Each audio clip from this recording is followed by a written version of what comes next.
ओम नमः शिवाय। नैमिषारण्य वन। रात का समय। ऋषिगण सूत जी के चारों तरफ उत्सुकता से बैठे हुए हैं। सूत जी जीवन के परम लक्ष्य का वर्णन कर रहे हैं। ऋषियों, शिवपद की प्राप्ति ही लक्ष्य है और उनकी सेवा ही इसका साधन है। प्रत्यक्ष वस्तुओं को हम आंखों से देखते हैं, परंतु जो अप्रत्यक्ष है उसे श्रवण करके प्राप्त किया जा सकता है। हे सूत जी, मनुष्य शिवपद को कैसे प्राप्त करे? हे ऋषि शौनक कुमार, इस प्रश्न का उत्तर देने हेतु मैं तुम्हें ब्रह्मलोक का एक उल्लेख बताता हूँ। स्वर्ण कमल पर विराजमान ब्रह्मदेव ऋषियों की एक सभा को संबोधित कर रहे हैं। पुत्रों, शिवपद की प्राप्ति के तीन महान साधन हैं: श्रवण, कीर्तन एवं मनन। गुरु के मुख से शिव कथा सुनना श्रवण है। वाणी के द्वारा उनके नाम का गान करना कीर्तन है एवं निरंतर शिव का चिंतन करना मनन है। इसी ज्ञान को नंदिकेश्वर ने सनंत कुमार को बताया था। हे सूत जी, अन्य देवताओं की केवल मूर्ति पूजा होती है, लेकिन भगवान शिव की लिंग और मूर्ति दोनों को क्यों पूजा जाता है? हे मुनियों, यही महादेव का सबसे गहरा रहस्य है। पूर्व काल में यही प्रश्न ब्रह्मपुत्र सनंत कुमार ने मंदराचल पर्वत पे नंदिकेश्वर महाराज से किया। तदनंतर नंदिकेश्वर महाराज ने बताया, भगवान शिव निराकार भी है और साकार भी। निष्कल रूप का प्रतीक है शिवलिंग और सकल रूप का प्रतीक है शिव मूर्ति। यही कारण है कि भगवान शिव लिंग और मूर्ति दोनों रूप में पूजे जाते हैं। हे नंदिकेश्वर महाराज, आपने लिंग और मूर्ति के वेर का रहस्य तो अब बता ही दिया है, परंतु लिंग के प्राकट्य का रहस्य अब मैं सुनना चाहता हूँ। कृपया उसे सुना दीजिए। इसके उत्तर में भगवान नंदिकेश्वर ने भगवान महादेव के निष्कल स्वरूप लिंग के आविर्भाव का प्रसंग सुनाना शुरू किया।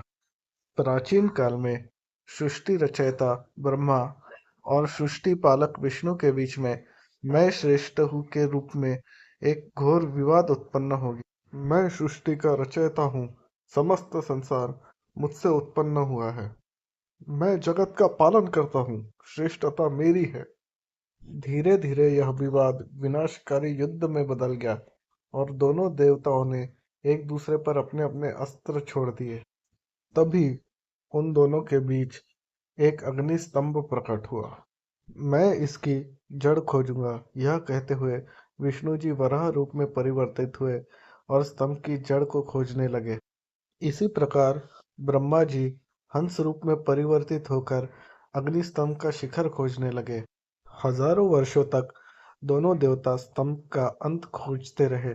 इसी बीच ब्रह्मदेव को केतकी पुष्प मिलता है।